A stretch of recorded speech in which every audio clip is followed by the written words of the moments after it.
Yeah, bubble bath for me. A bubble bath. I think it's bubble bath.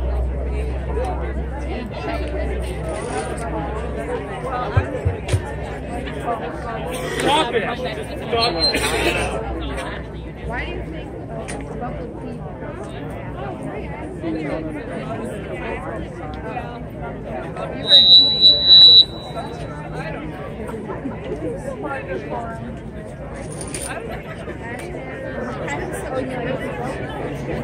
Test.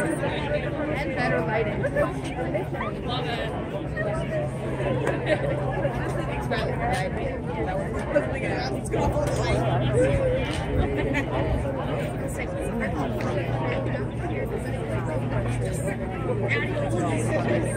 Test 1, 2. Test 1, 2.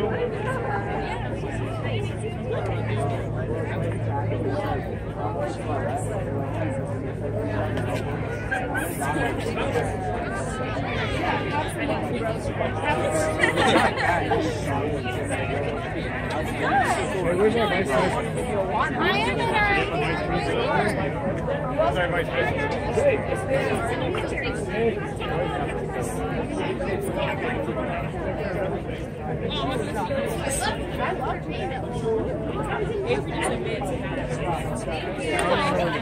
That's a nice sign. Hey, Tyler. Hey, can I please see your sign? Yeah. Thanks, I got my camera out. Are we on YouTube? Yes, you are. It's a good night.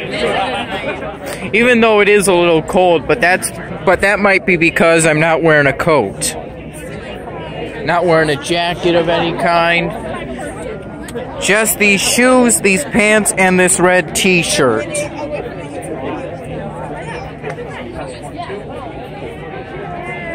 We're at the campus mall, though it's not really a mall. Kind of more like a plaza. Unless that building is the campus mall. But I think that's Brockway, that building over there.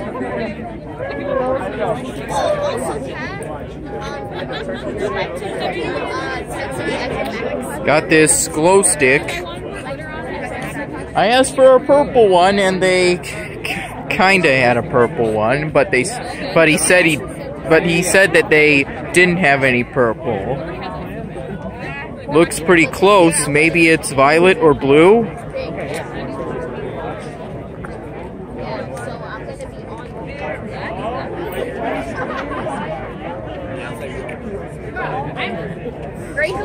Say, why are the flags at half-mast?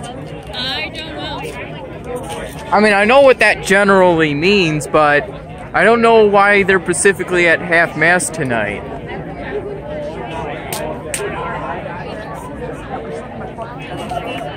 The flags being at half-mast usually means they're remembering some kind of tragedy.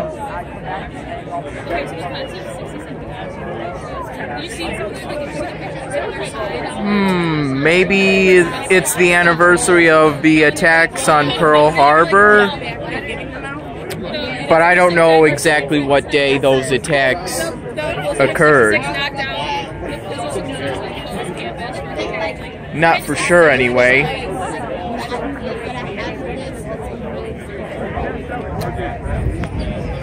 Got my hand pretty dirty with the ink. There was some ink problem, as I found out at academic planning. Excuse me, can I see your sign? Alex, can I see your sign?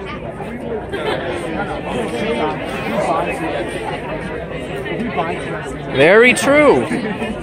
Everyone deserves to feel safe. It's not just Brockport students, but also Harvard students, Stanford students, University of Virginia students, Caltech students, and so on. But it's not just college students, it's everyone.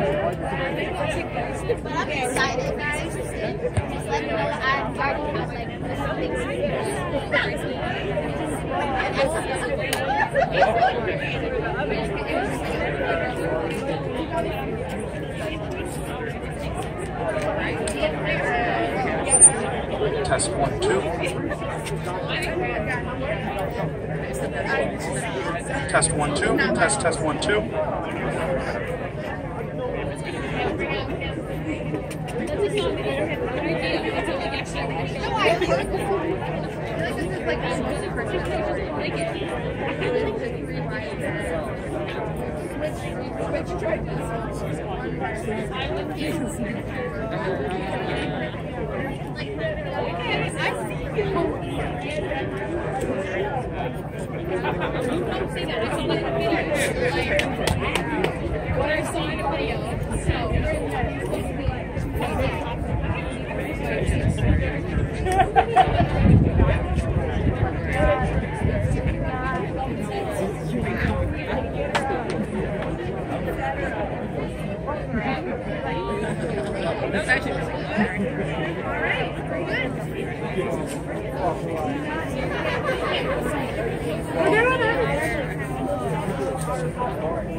Ready? Ready? Robert.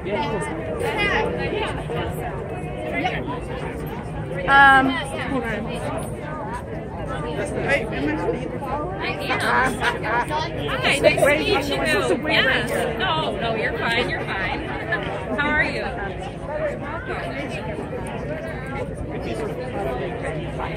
Let's see, are there any other signs? Don't you take our night away. Excuse me, can I see your sign, please? Sure, man. Those are all known in different languages, right? Exactly what it was.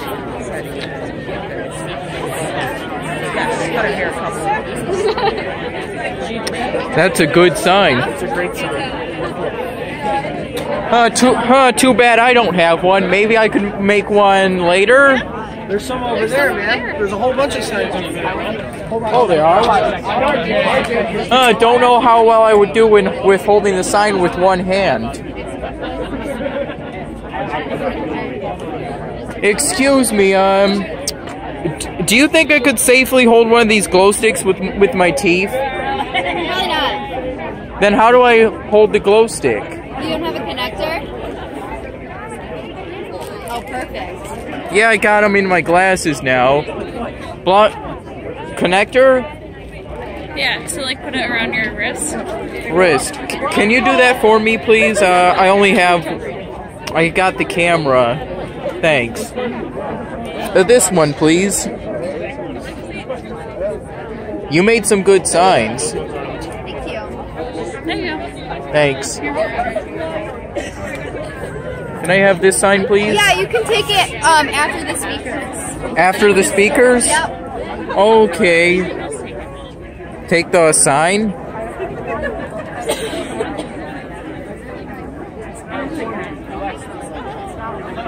Oh, when are the speakers gonna speak? As soon as possible, yeah.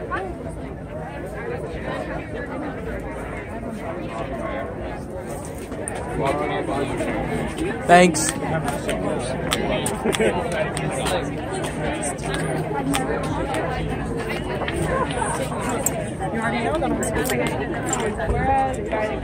Hi, guys. Hi. Everyone move forward. Come on, in close. I gotta get as close as I can for y'all. Oh.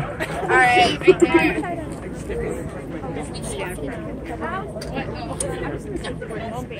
All right, welcome guys to Brockport's 29th annual Take Back the Night.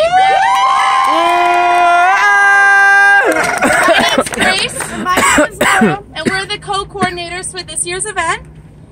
We are so proud to be part of doing such an important night that has such an important cause. Tonight is a night to speak out, not only to stand together, but to work together. Take Back the Night represents the earliest worldwide stand against sexual violence, especially violence against women. Take Back the Night is an international movement that began in the 1960s and grew into hundreds of events around college campuses and in communities all over the world. The unifying theme was to protect sexual violence against women while showing support for victims. Today, these events have been documented in over 36 countries, in over 800 communities, and have reached over 30 million people with the message of strength and support. So thank you guys so much. Yay! I can't clap. In our little corner of the world, the College of Brockport has been putting on Take Back the Night for 29 years. This would not be possible without the support of the Student Social Work Organization, the college and its students, professors and staff, and the village of Brockport. But most importantly, Barbara Casper, who's been the advisor of Take Back the Night for the past 29 years. We thank you for yours and all of our sponsors' support and commitment to ending violence towards women. Throughout the night, our speakers will be speaking out, sharing their personal stories, the realities of violence. Then we will be taking our passions and frustrations to the street as we demand to stop the violence, shatter the silence, and take back the night.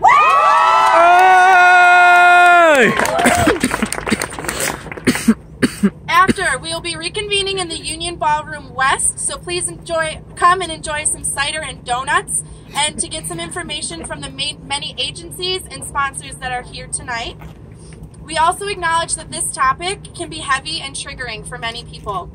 Please know that you're not alone.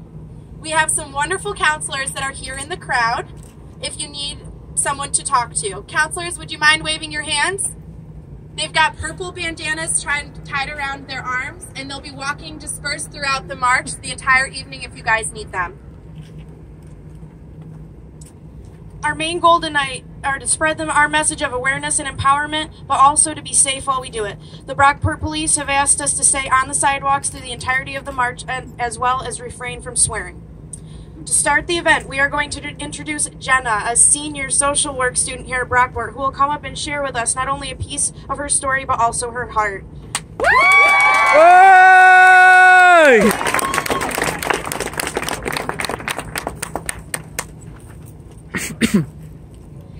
Reading aloud anonymous stories has become a tradition at Take Back the Night. For the past 2 years, one story in particular has been shared again and again. Tonight, I would like to share with you that story is my own. It took me 2 years to recognize that and accept that what happened to me was sexual assault. It took me 4 years to escape the shame I felt just enough to disclose it to anyone. I wrote this poem I'm about to share with you as a reminder to myself and other survivors that we will prevail. That life does move forward. That we are capable, valuable human beings that are deserving of respect, love, and happiness. I would like to dedicate this poem to all of those who have survived and to those who are still seeking escape. My poem is entitled, What Truly Matters. Dear 18-year-old me, I'm sorry. I'm sorry this world failed to teach you what truly matters before it was too late. I'm sorry you never learned to love and respect yourself, to treat your body like the temple it is and to embrace your curves. I'm sorry that what the world did teach you was that having big breasts was an invitation for men to comment on them. And while we're on apologies, I'm sorry that health class taught you that having an orgasm is what matters most about sex. I'm sorry health class failed to teach you the definitions of coercion and consent, because consent is, in fact, what matters most when it comes to sex. I'm sorry the world taught you that what you wear implies consent. It does not matter what you wear, and it didn't matter what you wore that night. It didn't matter the decisions you made leading up to it or the things you consented to previously. It didn't matter that you met in math class and he seemed like a nice guy. It didn't matter because it turns out it didn't matter that you said no. It didn't matter that you said no a lot of times before he took what he wanted anyway. It didn't matter that he felt bad afterwards and apologized for his mistake. Because nothing he could do or say could take back what he had already stolen. And that does matter. It matters that after fleeing for safety from that place, every breath you took felt thicker. It matters that the first thing you heard after escaping his apartment was the catcall of another man ogling your body. I guess there really is no escape after all, is there? It mattered that the male cop you told what happened looked disgusted because that validated that what happened to you was wrong.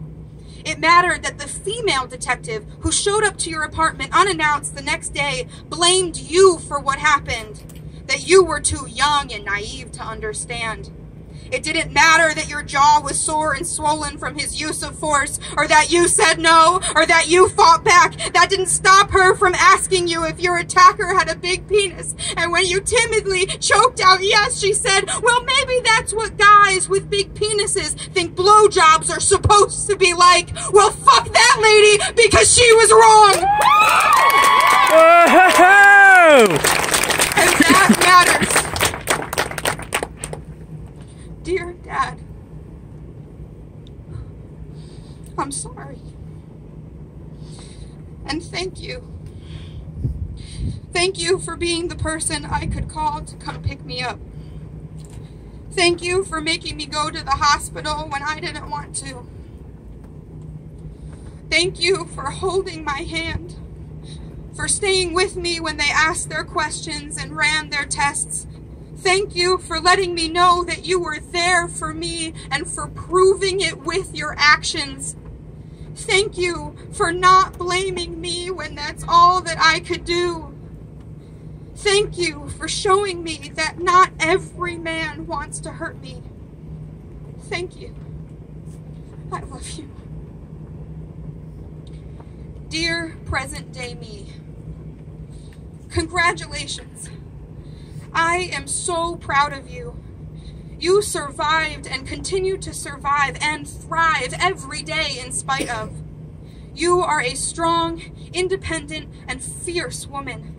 You have kindness, compassion, and a deep love for others rooted in your bones, and you refuse to let him take that away from you. You are a fucking superhero, and you matter. Do you understand me? You matter. I know that you're scared. You fear your younger cousins will suffer the same fate. That others you love will become another statistic as you have. But what matters is that they have you. Yes, people who hear your story may look at you differently, but that doesn't matter. What matters is that they will understand you better, your sensitivity, your passion for activism, your eagerness to advocate for and to raise the voices of others. You have surrounded yourself with people who love you unconditionally, who accept you for who you are, and that matters. It's a fortunate thing to know that you are loved, and you are, oh, so very much. And those that hold you in their hearts, they matter. And you deserve one another. Dear attacker, I'm sorry. I'm sorry this world failed to teach you what truly matters before it was too late. Thank you. Oh! Oh! Oh! Thank you so much, Jenna. So before we move on to the next speaker, I just want you guys to know that if anybody throughout the entire night takes any pictures or videos, I see all those cameras, please post them any social media site with the hashtag BrockportTBTN. Take back the night. BrockportTBTN. And take a lot of them, please. So next we'd like to introduce Mercedes. She's a community and education organizer for Metro Justice and the Community Outreach Chair for Rochester's chapter of the National Organization for Women. She has been a part of numerous walks and rallies to end domestic violence and to close the wage gap, and it is a single mother of an awesome 4-year-old. Oh!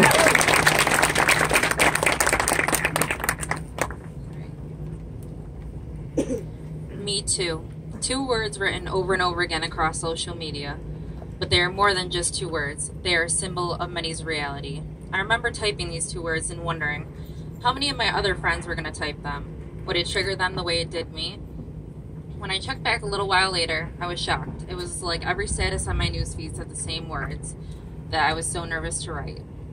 I was in shock, but I shouldn't have been. According to national statistics, 1 in 3 women have been victims of some form of physical violence by an intimate partner within their lifetime. These numbers are even higher for women of color. African American females experience intimate partner violence at a rate of 35% higher than that of white females, and about 2.5 times the rate of women of other races. 50% of LGBT community women will experience domestic violence in their lifetime. And 2 out of 5, and women between the ages 18 and 24 are commonly abused by an intimate partner. Honestly, I don't know why I was shocked. Me and my friends have shared our stories. I've been to events about domestic violence, and I hear it all the time on the news. I wasn't shocked. I was like many others, numb. Not only from my own pain, but from the society that made such a horrific and traumatizing act a norm. Intimate partner violence accounts for 15% of all violent crime. I remember reading what happened here at Brockport to Alexandra in the paper. You know what pisses me off about that article? Is the fact that the 20-year-old who killed her was in the paper. It said he was a star high school hockey player. A young woman's life was taken way too soon by someone she trusted. I don't give a fuck what he did in high school. That doesn't bring her back, and it sure as hell doesn't excuse what he did. But this isn't just about me, and it's not just about her. It's about us. This is about every woman who has ever been assaulted, been stalked, and been harassed. Today and every day we need to take a stand. We mustn't remain silent. We must not continue to tolerate any form of violence. We must take back the night. Oh! Oh!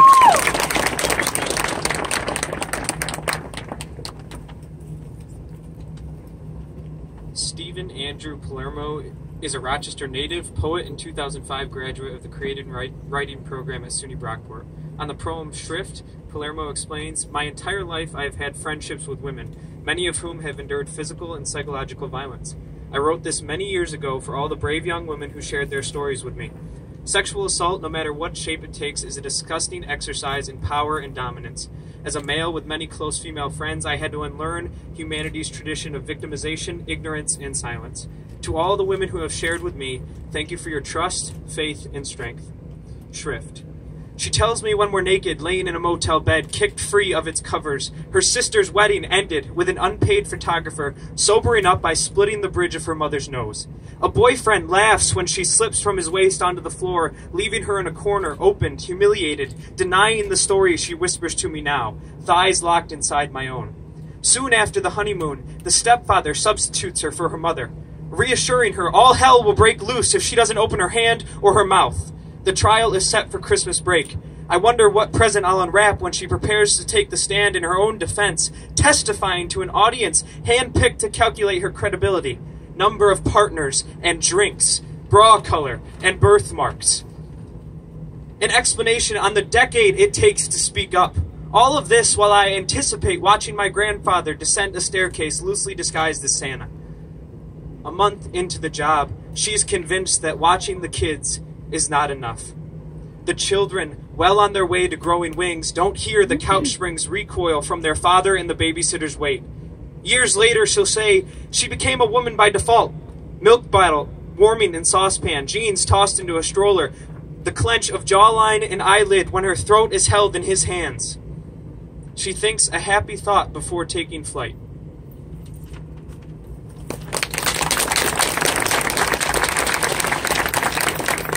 Thank you. Thank you. It's an honor to introduce our keynote speaker, Celeste Kidd, an assistant professor in the Department of Brain and Cognitive Sciences in the Center for Visual Science at the University of Rochester, who filed a federal complaint in September 2017 about her university's failure to investigate and protect students from sexual misconduct, along with several other faculty members. Their Their federal complaint has brought transparency to both their specific case and the issue of sexual misconduct in academia more generally. It has called public attention to the tremendous power imbalances that exist between university administrators and professors and the students that they should be working to serve. Celeste. Oh! I'm going to start off, well, first by adjusting the mic. There we go. And second by thanking you guys so much for inviting me to speak. I'm truly honored, especially to follow such moving statements by you all. What I'm hoping to do tonight is to share a bit of my story and also some insights that I've gained along the way and what I've learned through these experiences. A decade ago, I was an undergraduate student with big ambitions, just like many of you here tonight are. I wanted to become a scientist and to run my own research lab. I wanted to spend my career focused on figuring out how kids learn, and that's what my lab does now. As an undergraduate, I worked as hard as I could to achieve those goals. I worked multiple jobs, I took out loans to cover the remainder of the tuition, and I worked in 3 different research labs. I graduated with honors, and I had my pick of the top programs. My first year of graduate school, a professor named Florian Jaeger threatened to take my dream from me. He exploited his position of authority to demean, antagonize, and intimidate female students who lacked the power to protect themselves from his abuses. His behavior was demoralizing and unrelenting. I was subjected to a daily barrage of unwanted commentary about his sexual desires, including his students, who were my friends and my classmates. He described his lust for their breasts and lips while insulting their intelligence and disparaging their professional accomplishments. He was not subtle. He complained to me about the taste of my classmates' vagina. He told me and others that I was too tightly wound and that I needed to get fucked to chill out. He once showed up uninvited on a first date, encouraged my date to drink too much, and then told my date that I needed to get laid. He did much worse to others. This behavior, these were not misunderstandings. These were not cultural differences. He knew what he was doing to me and other women in my program, and he did it because he liked it. When I expressed disgust and asked him to stop, it got worse. He relished in my suffering. He called me naive and juvenile. He told me that if I didn't learn the ways of the world quickly, he would have no choice but to tell my future potential employers how stubborn, stupid, and childlike I was. He said he was close to everyone important in the field, and they'd rely on him for his opinion of me. He lauded his power over my head and reminded me that no one knew who I was yet. And it could have stayed that way. He very well could have crushed me. I saw him do it to others. I saw him make phone calls and write emails that destroyed the reputations of students before the field had a chance to get to know them and judge their scientific capability for themselves. I saw him make fun of visiting speakers' intelligence behind their backs and then sleep with them. I heard him mercilessly disparage women who would complain about him at conferences, behind their backs, but in front of my and my classmates' faces. This was a warning of what could happen to the rest of us if we complained. And those threats were very effective for a very long time. I was determined not to let him crush me, so I worked hard, and I worked very hard, and I sacrificed too much. So I did what was within my power, as little as that was, to protect myself. I cut off all contact with him, I dropped all projects in his lab, and I dramatically changed the area of my research to protect myself from the defamation that I knew would follow when I departed. When I left, the anticipated defamation did in fact come. When the next set of graduate students joined the lab and asked where I was and why I had left, he told them it was because I couldn't handle criticism. He said I was in love with him and I couldn't handle being close to him. These humiliating lies tracked with me through most of my early career. Secretly whispered by him to anyone that didn't know me well enough to detect their dubiousness and was willing to listen. They were designed to explain away why I cut off contact. They were designed to discredit me if I ever came forward to tell people what had happened to me while I was in his lab. By some miracle, though, I pushed through it all largely unscathed. By changing my area of research, a luxury which I would like to point out most graduate students do not have the luxury of having, I managed to avoid him professionally for the most part. I published in areas outside of his influence, and I was academically successful. When I applied for jobs, I got multiple tenure-track offers, and I chose to stay at University of Rochester because I had an intense loyalty for that program and others who I'd gotten to know there. I got my own research lab, and I got my dream. Woo! Oh! But there's something unusual about me that you may not have thought about, but is very important. I'm here because I'm one of the people who made it through. I was lucky enough to become a faculty member, But what's really important is not the cases like me. The cases like me are rare. What's important are the women who did not make it through, and they are not here to speak for themselves. There are so many women who are discouraged by the Jaegers in their own departments. They may have decided because that enough is not enough, and they change fields. They might have decided that all academia with its close advisor-advisee relationships is just too corrupt for one student to fix. They might have been harassed to the point of dropping out entirely, leaving science and academia. They might not have had the same privileges that I had, like the ability to change research areas and research mentors. Most graduate students do not have these options. And when they complain, they're retaliated against. They are backed into a corner with nowhere to run and nothing to do but to drop out entirely. That's what normally happens. The most recent EEOC study on the subject found that 75% of all harassment victims, that's not in academia, experienced retaliation when they spoke up. Retaliation is not exceptional in my case. It's completely the norm. The students who aren't here to speak today, are the ones who've been pushed out. They're the ones that have been hurt the most, and they're the ones for whom these issues matter the most. These students who lack options and support, these are the people who need our support right now, but they need it before they drop out. They are the people who have big ambitions and dreams, who worked hard for the chance to make those dreams real. We can't let these people be harassed, assaulted, and retaliated out of their dreams. Not by anyone, but especially not by those who they've entrusted to shepherd them into their professional lives. If we allow this injustice to continue, there are cascading effects that hurt not just the victims, but us all. We lose out on women who drop out of the race for their dream jobs, often in male-dominated areas like science, technology, higher education, and mathematics. And this creates an imbalance that means it's harder to find female mentors who understand these kinds of problems. We lose out when sexual misconduct and retaliation push victims